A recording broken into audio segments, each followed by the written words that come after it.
దివ్యాని ప్రేక్షకులకి నమస్కారం. ఆరోగ్యరేఖ కార్యక్రమానికి స్వాగతం. ఈరోజు మనతో ఉన్నారు Vishal's life style homeo clinic founder doctor Urmila Sudheer Reddy garu. వారిని అడిగి తెలుసుకుందాం.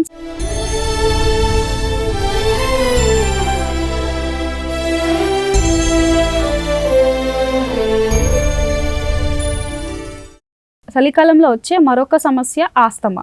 ఆస్తమా ఎందుకు వస్తుంది, దేని వల్ల వస్తుంది, దానికి తీసుకోవాల్సిన జాగ్రత్తలు ఏంటి అనేది డాక్టర్ గారిని అడిగి తెలుసుకుందాం. నమస్కారం డాక్టర్ గారు. నమస్తే. చలికాలంలో వచ్చే మరొక సమస్య ఆస్తమా. అసలు ఆస్తమా ఎందుకు వస్తుంది, దేని వల్ల వస్తుంది? ఈ చలికాలంలో వచ్చే ఆస్తమా కామన్గా చాలా ఇబ్బంది పెడతా ఉంటుంది. ఈ ఆస్తమా రావడానికి ముఖ్యమైన కారణం ఏంటంటే వాతావరణంలో మార్పులకు మన శరీరము సెన్సిటివ్ అవ్వటం.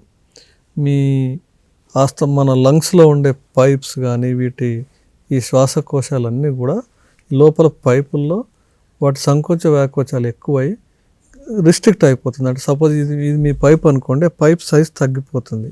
అప్పుడు ఏమవుతుంది, మీ గాలి తీసుకునే కెపాసిటీ కూడా తగ్గుతుంది. అంటే నార్మల్గా పీల్చుకోవాల్సి కానీ ఎక్కువసార్లు తీసుకోవాల్సి, ఎందుకంటే మీ పైప్ సైజ్ తగ్గింది. అట్లాగే ఈ పైప్ సైజ్ తగ్గడంతో పాటు పైపు లోపల అంటే మీ లంగ్స్ లోపల పొరల్లో వాపు రావటము, ఆ వాపు రావటం వల్ల కూడా మీకు మళ్ళీ శ్వాస తీసుకోవడం ఇబ్బంది అవుతుంది. మూడోది ఏంటంటే వీటి ద్వారా కొంచెం స్ఫూటం అంటే సెక్రీషన్స్ వస్తాయి. మనం ముక్కు ఎట్లయితే కారుతుందో అట్లాగే లంగ్స్లో కూడా లిక్విడ్ ఫామ్ అవుతుంది. ఆ ఫామ్ అవటం అంటే ఒకటి శ్వాసనాళం సంకోచించటం, చలి వల్ల మీరు ఇట్లా ముడుచుకున్నట్టు లోపల కూడా ముడుచుకుంటుంది. అట్లాగే వాపు వస్తుంది, ఈ సెక్రీషన్స్ ఉండటం. ఈ మూడిటి కారణం చేత మనం తీసుకున్న గాలి సరిపోదు మనకు. ఎందుకంటే మామూలుగా మనం తీసుకునే నార్మల్ గాలి నుంచి ఆక్సిజన్ అబ్జర్వ్ అవుతుంది, కార్బన్ డైఆక్సైడ్ వదిలేస్తాం. ఈ ప్రాసెస్ సరిగ్గా జరగాలంటే లోపల లంగ్స్ క్లియర్గా ఉండాలి. దానికి నార్మల్ మ్యూకస్ మెంబ్రేన్ ఉండాలి, వాపు లేని మ్యూకస్ మెంబ్రేన్ ఉండాలి. అట్లా ఈ సెక్రీషన్స్ అడ్డుపడకుండా ఉండాలి. ఎప్పుడైతే సెక్రీషన్స్ అడ్డుపడతాయో ఈ గాలి ఎక్స్చేంజ్ అయ్యే కెపాసిటీ తగ్గిపోతుంది. అందువల్ల మీరు నార్మల్గా గాలి తీసుకున్నా కానీ ఆక్సిజన్ సరిపోదు. అందుకని మళ్ళీ తీసుకోవాలి.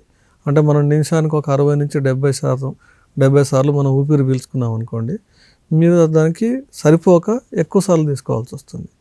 దాన్నే మీకు ఆయాసం, ఉబ్బసం అంటారు. అంటే ఎక్కువసార్లు గాలి తీసుకునే అంత తీసుకుంటే తప్ప మీకు సరిపడా ఆక్సిజన్ అందట్లేదు అన్నమాట. సో ఇలా రకరకాల కారణాల చేత మీకు ఆస్తమా అనేది ట్రిగ్గర్ అవుతుంది. దాంట్లో కూడా బ్యాక్టీరియల్ కారణాలు ఉంటాయి, వైరల్స్ కారణం చేత ఉంటుంది, అలర్జీల వల్ల కూడా మీకు ఈ ఆస్తమాలు రావచ్చు. కారణం ఏదేమైనప్పటికీ ఎఫెక్ట్ మాత్రం ఇదే ఉంటుంది. ఆస్తమాకి మరియు రెస్పిరేటరీకి ఏమైనా సంబంధం ఉంటుందా? జనరల్గా వేరే రకరకాల రెస్పిరేటరీ సమస్యలు ఉన్నాయి.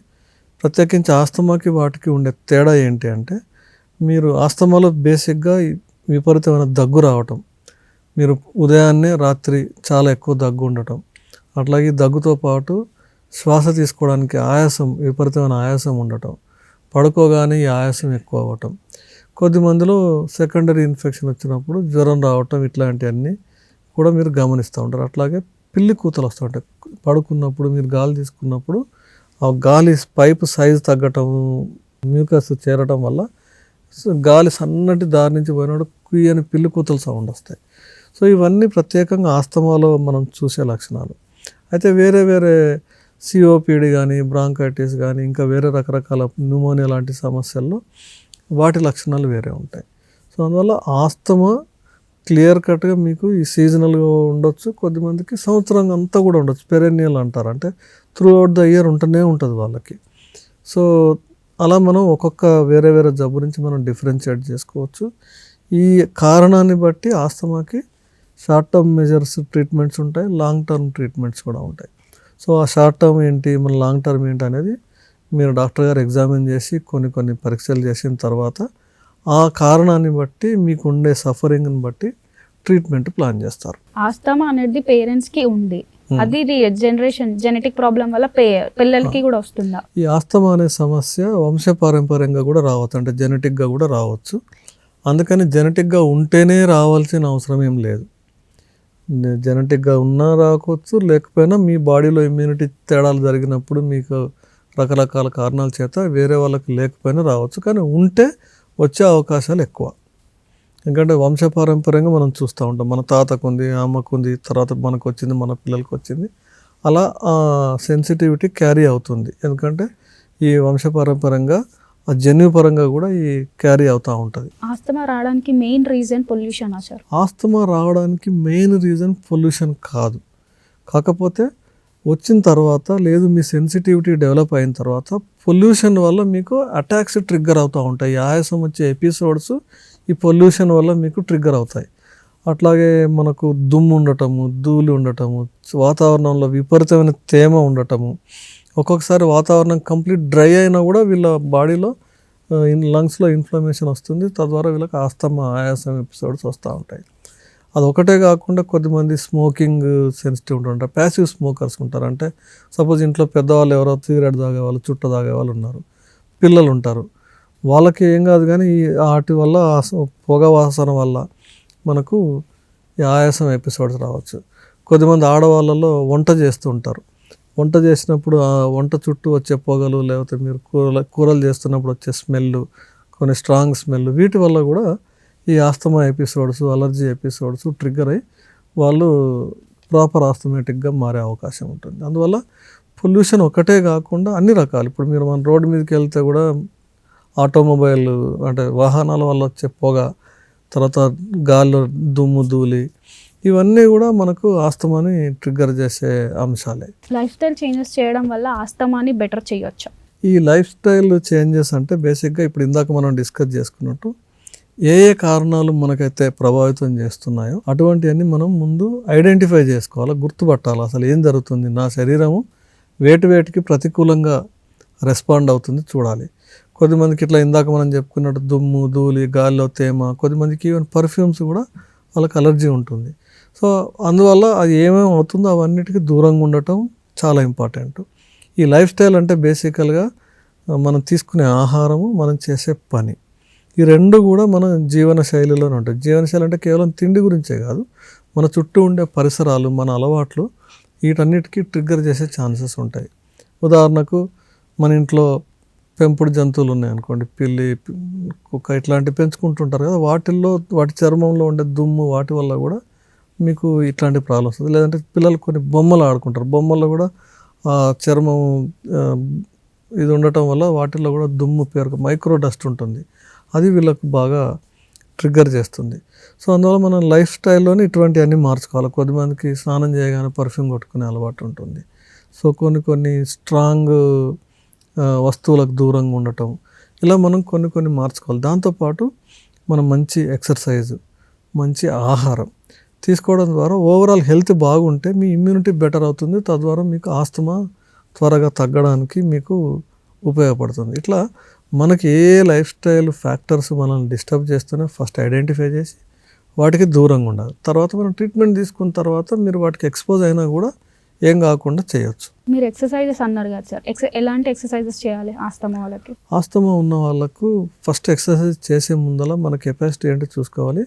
మీకు ఆల్రెడీ ఆయాసం వస్తున్న టైంలో మీరు ఎక్సర్సైజ్ చేయకూడదు. ఎందుకంటే ఆల్రెడీ నార్మల్గా ఉన్నప్పుడే మీకు ఆస్తమా లోపల కఫం చేరడం ద్వారా, ఇన్ఫ్లమేషన్ రావడం ద్వారా, ఈ లంగ్స్ కంప్రెస్ అవ్వడం ద్వారా మీకు అసలు గాలి తీసుకోవడం ప్రాబ్లం అవుతుంది. అటువంటప్పుడు మీరు రన్నింగ్ చేయడం కానీ, ఎక్సర్సైజ్ చేయడం కానీ మీకు అడ్వైజబుల్ కాదు. అయితే మీకు ఎప్పుడైతే ఈ ఎపిసోడ్ మధ్యలో నార్మల్గా ఉంటారో అప్పుడు నిదానంగా మీరు కొంచెం ఎక్సర్సైజ్ చేయడం, దానికి ముందు వార్మప్ చేయాలి. అట్లాగే ప్రాణాయామం చేయాలి. ప్రాణాయామం చేయడం అంటే దాంట్లో కూడా రకరకాల టెక్నిక్స్ ఉన్నాయి. పూర్తిగా గాలి లంగ్స్ నిండా తీసుకొని మీరు ఎంతసేపు హోల్డ్ చేయగలుగుతారు అంతసేపు హోల్డ్ చేస్తే ఈ లంగ్స్ ఎక్స్పాన్షన్ కెపాసిటీ పెరుగుతుంది. అలా మీకు ఎపిసోడ్లు లేని టైంలో మనం ఇవి చేస్తున్నప్పుడు, ఎపిసోడ్ వచ్చినప్పుడు మీకు బెటర్గా బాడీ రియాక్ట్ అవుతుంది.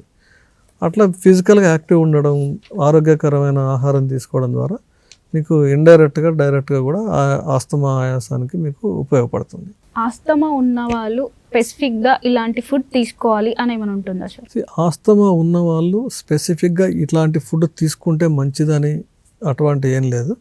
కాకపోతే మన సమతుల ఆహారం, ప్రోటీన్ ఫుడ్ ఎక్కువ ఉండి ఒమేగా-3 ఫ్యాటీ యాసిడ్స్ ఉండడం వల్ల మీకు ఆరోగ్యానికి చాలా మంచిది. అట్లాగే చల్లటి పదార్థాలు, మీకు ఇప్పుడు మనం చల్లటి మంచినీళ్ళు తాగటం, ఐస్ క్రీమ్ తినడం, కూల్ డ్రింకులు, ఇట్లాంటివి మనం ఈవెన్ చాలా ఈ మధ్యకాలంలో పెరుగు అందరూ తీసి ఫ్రిడ్జ్లో పెడతారు. డైనింగ్ టేబుల్ మీద డైరెక్ట్ తీసుకొచ్చి తింటారు, నేనేం వాడట్లేదు అంటారు. కానీ ఆ చల్లదనం కూడా వాళ్ళకు ఒక్కొక్కసారి ఆస్తమా అనే ఎపిసోడ్ ట్రిగ్గర్ చేస్తుంది. సో అందువల్ల ఇట్లాంటి చల్లటి వస్తువులు తీసుకోకుండా ఉండటం ద్వారా కూడా ఈ ఆస్తమా మనం ట్రిగ్గర్ చేయకుండా చేసుకోవచ్చు. ఎందుకంటే ఒకసారి ట్రిగ్గర్ అయిందంటే పూర్తి ఎపిసోడ్ మళ్ళీ అంత సైకిల్ కంప్లీట్ అవుతుంది, తద్వారా మీకు చాలా డిస్కంఫర్ట్ అవుతుంది. సో డిస్కంఫర్ట్ ట్రిగ్గర్ చేయకుండా అంటే కొన్ని వస్తువులు తీసుకోకుండా ఉండడం, అట్లాగే ఆరోగ్యకరమైన సమతుల ఆహారం తీసుకోవడం, మీకు ఆయాసం లేని సమయంలో ఎక్సర్సైజ్ చేయడం, వీటి ద్వారా మీకు కొంచెం లాంగ్ రన్లో మీకు వచ్చే ఎపిసోడ్స్ని తగ్గించుకోవచ్చు. సో చాలా వరకు ఆస్తమా ఉన్న వాళ్ళు అసలు కర్డ్ ప్రిఫర్ చేయరు, ఎందుకు చేయరు? చేయాల్సిన సమస్య. చాలామందికి ఒక అపోహ ఏముందంటే పెరుగు తీసుకుంటే చల్లదనం, లేకుంటే మీరు ఈ చలికాలంలో వచ్చే ఆరెంజెస్ తీసుకుంటే నిమ్మజాతి పళ్ళు ఏది తీసుకున్నా పులుపు కాబట్టి మీకు ఆయాసం ఎక్కువ చేస్తుంది అని ఒక అపోహ ఉంది. యాక్చువల్గా పెరుగులో యాసచ్ అంటే పెరుగు అనే ఒక ఆహార పదార్థాన్ని తీసుకుంటే మెడికల్గా, బయాలజికల్గా, కెమికల్గా పెరుగులో ఆస్తమాని ఎక్కువ చేసే పదార్థాలు ఏమీ ఉండవు. జనరల్గా 99% ఆస్తమా పెరుగు వల్ల ట్రిగ్గర్ కాదు. అయితే మీరు పెరుగు తీసుకునే పరిస్థితులు ఏంటి అంటే ఫ్రిడ్జ్లో పెడతారు, ఫ్రిడ్జ్లోంచి బయటకు తీస్తారు. అది పెరుగనే కాదు, మీరు చల్లని మంచినీళ్ళు తాగినా ట్రిగ్గర్ అవుతుంది, పెరుగు తీసుకున్నా ట్రిగ్గర్ అవుతుంది, ఐస్ క్రీమ్ తీసుకున్నా ట్రిగ్గర్ అవుతుంది. బోత్ ఆర్ సేమ్, చల్లదనం వల్ల అవుతుంది. సో వెరీ రేర్, కొద్ది మందికి పెరుగు వల్ల అలర్జీ ఉండొచ్చు, కానీ చాలా తక్కువ, లెస్ దాన్ 1% జనాల్లోనే ఈ పెరుగు వల్ల అలర్జీ ఉంటుంది. బట్ అదర్వైజ్ మీకు అసలు ఆస్తమా ట్రిగ్గర్ అవ్వడానికి చల్లదనమే కారణం, కానీ పెరుగులో ఉండే ఆహార పదార్థాలు ఏం కాదు. అట్లాగే మనం ఇందాక చెప్పుకున్నట్టు ఆరెంజెస్ తీసుకుంటే కూడా నిమ్మజాతి పళ్ళు ఏం తీసుకున్నా వాటి వల్ల నాకు జలుబు అవుతుంది, వాటి వల్ల నాకు ఆయాసం వస్తుంది అని అనుకుంటారు. అది కూడా అంతే, కేవలం ఒక లెస్ దాన్ 1% వాళ్ళలోనే వాటి వల్ల కారణం ఉంటుంది. కానీ అసలు ప్రకృతి మనకు ఈ సీజన్లో మన సీజనల్ ఫ్రూట్స్ ఆ సీజన్లో వచ్చే జబ్బుల నుంచి రక్షించడం కోసమే మనకు ప్రకృతి అట్లాంటి ఫ్రూట్స్ మనకి పళ్ళని ప్రసాదించింది. ఈ శీతాకాలంలో ఉండే ఈ ఆరెంజెస్ కానీ నిమ్మజాతి పళ్ళన్నింటిలో విటమిన్ సి ఎక్కువ ఉంటుంది. మనం జలుబు చేసినప్పుడు ఇట్లాంటి ప్రాబ్లం మనకి ఉన్నప్పుడు విటమిన్ సి అనేది చాలా అవసరం. సో విటమిన్ సి ఒక్కొక్కసారి మీరు డాక్టర్లు మేము ట్రీట్మెంట్ ఇచ్చినప్పుడు మీకు యాంటీ హిస్టమైన్ మందులతో పాటు విటమిన్ బిళ్ళలు కూడా ఇస్తారు. దాంట్లో విటమిన్ సి, బి కాంప్లెక్స్ ఎక్కువ ఉండే బిళ్ళలు ఇస్తారు. సో మీకు ప్రకృతి అని మీకు న్యాచురల్గా ప్రసాదించింది. సో అందువల్ల మీరు విటమిన్ ఈ పళ్ళు తీసుకుంటే మీకు దాటి వల్ల ట్రిగ్గర్ ఏం కదా, 1% జనాల్లో తప్ప 99% జనాల్లో అసలు నిమ్మజాతి పళ్ళు తీసుకుంటే మీకు ఇంకా మంచిది యాక్చువల్గా. దానివల్ల ట్రిగ్గర్ అవుతుంది అనేది ఒక చిన్న అపోహ. అది ఆరోగ్య రేఖ కార్యక్రమంలో చిన్న విరామం.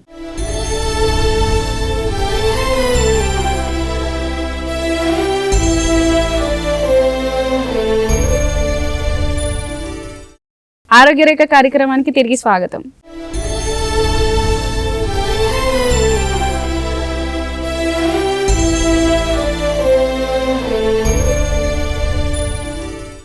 సార్ యాక్చువల్గా ఆస్తమా పేషెంట్స్కి ఇన్హేలర్ని సజెస్ట్ చేస్తారు, ఎందుకు సజెస్ట్ చేస్తారు, రీజన్ ఏంటి? ఆస్తమా ట్రీట్మెంట్లో ఇన్హేలర్స్ ఒకటే ట్రీట్మెంట్ కాదు. బేసికల్గా ఇన్హేలర్స్ మిగతా అన్ని మెడిసిన్స్తో పాటు ఇన్హేలర్స్ కూడా ఒక రకమైన చికిత్స. అసలు ఆస్తమా కారణం ఏంటి, వాళ్ళ ఇబ్బంది ఏముంది అని చూసి దాన్ని బట్టి ట్రీట్మెంట్స్ ఇస్తారు. ఒకవేళ యాంటీ హిస్టమైన్స్ అలర్జీ కారణాల చేత వస్తే యాంటీ హిస్టమైన్స్ కూడా దాంతోపాటు ఇవ్వాలి. ఒకవేళ సెకండరీ ఇన్ఫెక్షన్స్ ఉన్నాయనుకోండి, బ్యాక్టీరియల్ ఇన్ఫెక్షన్స్ ఉంటే అప్పుడు యాంటీబయాటిక్స్ కూడా అవసరం అవుతాయి. బట్ సాధారణంగా ఇన్హేలర్స్ ఎప్పుడు ఇస్తారంటే వేరే ఏ కారణం ఉండదు, కేవలం ఆస్తమా ఉన్నప్పుడు. ఈ ఇందాక మనం చెప్పుకున్నట్టు లంగ్స్లో పైపు కెపాసిటీ తగ్గిపోతుంది, అట్లాగే లంగ్స్ ఎక్స్పాండ్ అయ్యే గుణాన్ని కోల్పోతాయి. సో ఈ ఇన్హేలర్స్లో బేసిక్గా బ్రాంకో డైలేటర్స్ అంటారు, అంటే ఈ లంగ్స్లో ఉండే పైపుల్ని ఎక్స్పాండ్ చేసి మీ నార్మల్ కెపాసిటీకి తీసుకురావడం. అది పఫ్ అంటారు, అది కొట్టగానే మీకు ఇన్స్టెంట్గా రిలీఫ్ వస్తుంది, బ్రాంకో డైలేట్ అవుతుంది, తద్వారా గాలి పూర్తిగా లంగ్స్లో చివరి వరకు వెళ్తుంది. సో ఇదేంటంటే ఈ బ్రాంకో డైలేటర్స్ వాడటం అనేది మీకు షార్ట్ టర్మ్లో మంచిది. అంటే మీరు అలా బాగా ఆయాసపడుతున్నారు, ఇబ్బంది పడుతున్నారు, అది కొట్టుకుంటే వెంటనే రిలీఫ్ వచ్చేస్తుంది. కానీ మళ్ళీ మీకు వాడాల్సి వస్తుంది ఈ ఇన్హేలర్స్. సార్ అది జీవితకాలం వాడితే ఏమైనా ప్రాబ్లం అవుతుందా? సో జనరల్గా అంటే ఈ ఆస్తమాకి ఇన్హేలర్స్ దీర్ఘకాలికంగా వాడుతూ ఉంటారు.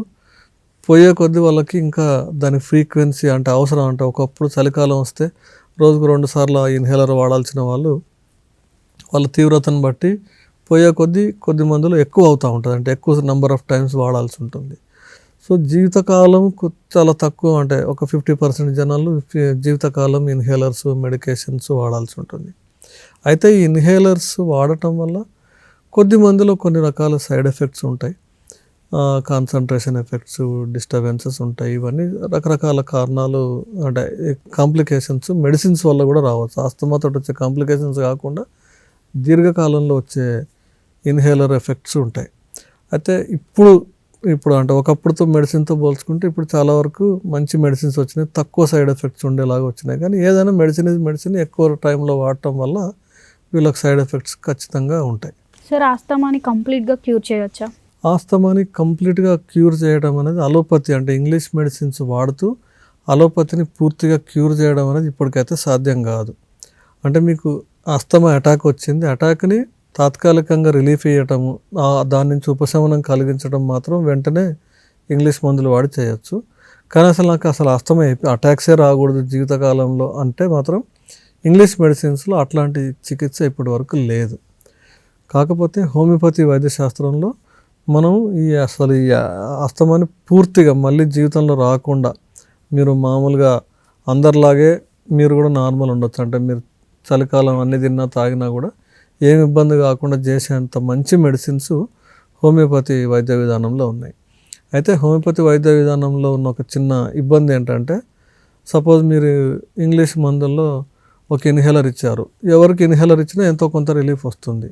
సో అలా మనిషి జబ్బు స్పెసిఫిక్గా హోమియోపతిలో మెడిసిన్స్ ఉండవు, కామన్ మెడిసిన్స్ ఉంటాయి. కానీ ప్రత్యేకంగా ఆ వ్యక్తి ఈ జబ్బుకి ఎలా రియాక్ట్ అవుతున్నాడు, జబ్బు వచ్చిన తర్వాత ఆ వ్యక్తిలో ఎటువంటి లక్షణాలు ఉంటున్నాయి. ఎందుకంటే ఆస్తమా ఉన్న ప్రతి ఒక్కరికి సేమ్ సిమ్టమ్స్ ఏమి ఉండవు, కొన్ని సిమ్టమ్స్ మిక్స్డ్ ఉంటాయి, కొన్ని సిమ్టమ్స్ క్లియర్గా ఉంటాయి, వాటి తీవ్రత వేరే ఉంటుంది. అది వచ్చిన తర్వాత మన శరీరం ప్రతిస్పందించే విధానం అలా మైక్రో లెవెల్లో మనం స్టడీ చేస్తారు హోమియోపతి మెడిసిన్స్. అట్లాగే దాంతోపాటు ఈ ఆస్తమాతో పాటు మీకు ఇతరత్ర కారణాలు ఏమున్నాయి, ఫ్యామిలీ హిస్టరీ ఏముంది, మీ స్ట్రెస్ అండ్ టెన్షన్స్ ఏమున్నాయి, మీ జనరల్ హెల్త్ ఏముంది, ఇలా అన్ని మైక్రో లెవెల్లో స్టడీ చేసి మీకే సొంతంగా సూట్ అయ్యేలాగా హోమియోపతి మెడిసిన్ డిజైన్ చేసి ఇస్తారనమాట. అప్పుడు మీకు మళ్ళీ ఈ ఆస్తమా అటాక్స్ రాకుండా, మీ శరీరం వీక్ అవ్వకుండా మీ ఇమ్యూనిటీని హోమియోపతి మెడిసిన్స్ పెంచుతాయి.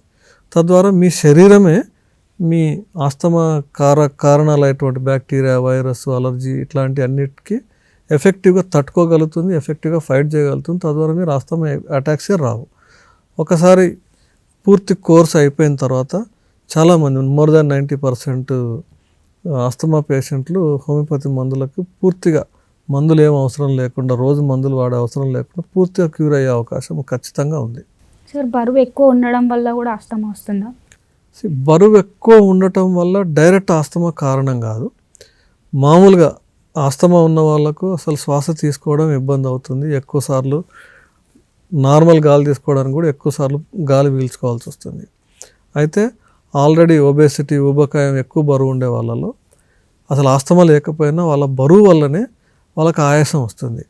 సో ఆ ఆయాసానికి, ఆస్తమా ఉండే ఆయాసానికి రెండు తోడై వాళ్ళకి ఇంకా ఎక్కువ ఇబ్బంది అవుతుంది. అంతేగాని కేవలం బరువు ఎక్కువ ఉండటం వల్ల మీకు ఎప్పుడు ఆస్తమా రాదు. కాకపోతే బరువు వల్ల కూడా మీకు శ్వాస తీసుకోవడం ఇబ్బంది, ఆల్రెడీ ఆస్తమా ఉండటం వల్ల శ్వాస తీసుకోవడం వల్ల వాళ్ళకు కాంపౌండింగ్ ఎఫెక్ట్ ఎక్కువ అవుతుంది. సార్, ఆస్తమాని స్టార్టింగ్ స్టేజ్లో ఎలా గుర్తుపట్టవచ్చు? ఈ ఆస్తమాని మనం ఎంత త్వరగా వీలైతే అంత త్వరగా గుర్తుపట్టినప్పుడు మీకు కాంప్లికేషన్ స్టేజ్కి వెళ్ళకుండా, అట్లాగే మీకు ఇబ్బంది ఆస్తమా వల్ల మీకు బాగా షార్ట్నెస్ ఆఫ్ బ్రెత్ రావటం, శ్వాస తీసుకోవడంలో ఇబ్బంది కలగటం, ఇట్లాంటి ఇబ్బందులు రాకుండా మనం ముందే నివారించుకోవచ్చు. దానికి ముఖ్యంగా మనం ఎంత త్వరగా వీలైతే అంత త్వరగా మనం ఐడెంటిఫై చేయాలి. అసలు నాకు ఏ కారణాల చేత నాకు ఈ ఆయాసం, ఆస్తమా ట్రిగ్గర్ అవుతుంది అని మనం ఐడెంటిఫై చేసుకొని వాటికి ఫస్ట్ దూరంగా ఉండటం మొదటి స్టెప్ మనం తీసుకోవాలి. తర్వాత వచ్చిన తర్వాత కూడా మనం మీకు ఎట్లా వస్తుందని తెలుసు, ఏ టైంలో వస్తుంది. కొద్దిమందికి ఎట్లా అంటే ప్రతిరోజు పడుకోగానే ఆయాసం వస్తుంది, మీకు ముందే తెలుసు కాబట్టి మీకు ముందే దాన్ని ప్రిపేర్ అయిపోవాలి. దానికి సంబంధించిన మెడిసిన్స్ వేసుకోవడం, ఒకవేళ హోమియోపతి మెడిసిన్ పడితే హోమియోపతి మెడిసిన్ ముందే వేసుకోవడం, లేదు మీరు ఇన్హేలర్స్ కానీ బ్రాంకోడైలేటర్స్ కానీ డాక్టర్ గారి ప్రిస్క్రిప్షన్ మేరకు ఏది వాడుకుంటే అది ముందే జాగ్రత్తగా వేసుకోవటం నంబర్ 1. నంబర్ 2, మీరు ట్రిగ్గర్స్కి దూరంగా ఉండాలి. సపోజ్ చలి వాతావరణం వల్ల మీరు వస్తుందంటే కొంచెం మనం ముక్కు మూతి అంతా కూడా వేడిగా స్వెటర్స్ వేసుకోవడం అట్లాంటి కప్పుకోవడం ద్వారా మీరు ప్రివెంట్ చేసుకోవచ్చు. అంతేకాకుండా మనం ఇనీషియల్ స్టేజెస్లోనే ఐడెంటిఫై చేస్తే మీకు వెంటనే స్టార్ట్ అవుతుంది, ఇప్పుడే సిమ్టమ్స్ స్టార్ట్ అయినాయి, ఎక్కువ కాలేదు, అప్పుడే మీరు ఇన్హేలర్స్ అట్లాంటివి వాడుకొని తాత్కాలికంగా మీరు మనం ఆ కాంప్లికేషన్ మీకు ఇబ్బంది ఎక్కువ కాకుండా చూసుకోవచ్చు. కొన్ని రకాల వ్యక్తుల్లో వాళ్ళకి స్పెసిఫిక్ టైంలోనే ఆయాసం వస్తుంది, ఉదయాన్నే లేవగానే లేకపోతే కొన్ని పనులు చేసినప్పుడు వస్తుంది, కొద్దిమందికి నడిచినప్పుడు స్పీడ్గా నడవకపోయినా మామూలుగా నడిచినా వస్తుంది.